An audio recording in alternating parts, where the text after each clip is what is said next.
Well, thank you, Peter. I've been so lucky to become friends with Peter. We started our friendship, notwithstanding the consulting comment, around shared values, commitment to business excellence, our people, service, responsibility, and family. And Peter has led an incredible return for AIG to be recognized as one of the world's great insurance companies again, which was a contribution not only to the people of AIG, but to the country. And we know the history there.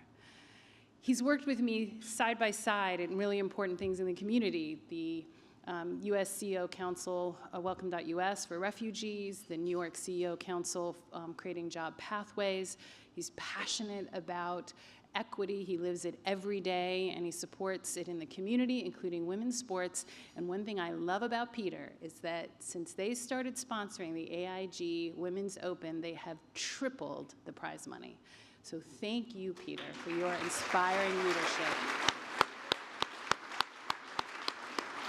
I'm really honored to accept this recognition on behalf of our over 700,000 people at Accenture who really do strive every day to make a positive difference at our clients, for each other, and for our communities, including the incredible team I have with me tonight. So thank you. And it's such an honor to be among this crowd. I think you've figured out that we're friends, the leaders here who are being recognized, and we're friends because we have the same values. We've worked together. I've seen the incredible impact that each of these leaders had, and it's really special that the CED recognizes leadership and brings us here together every year. This is my 4th time coming. I prefer doing introductions, by the way. And thank all of you for taking the time to be here, because it's inspiring to have this room be here together. When I was coming here, I thought about 3 leadership lessons I learned from my parents that seem particularly important now, and that we strive to live every day at Accenture. Good jobs matter. Service is not negotiable. And doing the right thing sometimes means taking real risks. So my dad was a car painter. If you know anything about the industry, at least when my dad did it, had terrible working conditions and horrible benefits. My mom got her beauty license after high school, and so together they decided that the best way to have a better life for their family was for one of them to go to college. And so my mom graduated from college when I was a freshman in college. And so I know personally what it means to have a good job make a difference. And today, communities need businesses with good jobs to thrive, and businesses need thriving communities to succeed. And so I'm very proud that at Accenture, over the last 5 years, we've created over 11,000 jobs in the US, 2,000 of them being apprentices, providing a pathway to people who would normally not get a job at Accenture. And under the leadership of my remarkable new CEO of the US, Manish Sharma, we're taking the next step, and we are bringing our tech and business centers to disadvantaged communities that have never seen centers like this. We've started here in the Bronx. We've partnered with one of our clients to go to a city in Arkansas that was severely economically challenged. And in my backyard, we're opening in Ward 8 in Washington, D.C., one of the poorest parts of D.C., a cybersecurity center.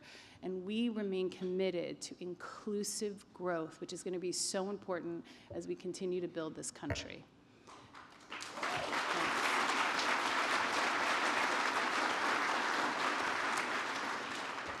My second lesson was my family, when we grew up, service was part of what you did. My family said to me, my parents, that we may not have money, but we have time. And so I try to role model that today with my own children, and I'm super proud that I get to lead a country that has had decades of service being in its DNA. People come to Accenture and they stay in part because of that DNA.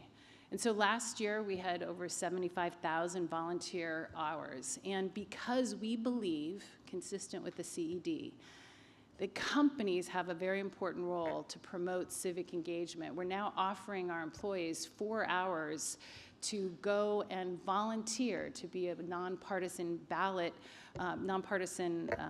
election volunteer or to vote, because we need to continue to provide those volunteer opportunities to promote civic engagement. So I'll wrap up with my third lesson. My parents, as part of their volunteer work, used to answer calls at the church of families in need. One of those calls was a young couple with a baby that needed food. It turned out that the young man, who was 19, had recently been arrested. He'd made a mistake. He was scared, no family to support him, and a public defender not particularly interested in helping him. My parents came home and they talked it over, and they withdrew their entire life savings, $500, to hire a lawyer because they thought a private lawyer would be a better advocate. I'm 56 years old, and I think about that story a lot because it was a powerful example to me that doing the right thing is hard. You have to do it even when it means personal sacrifice and, frankly, putting our own family at risk. Today, as CEOs, we're navigating a very complicated environment.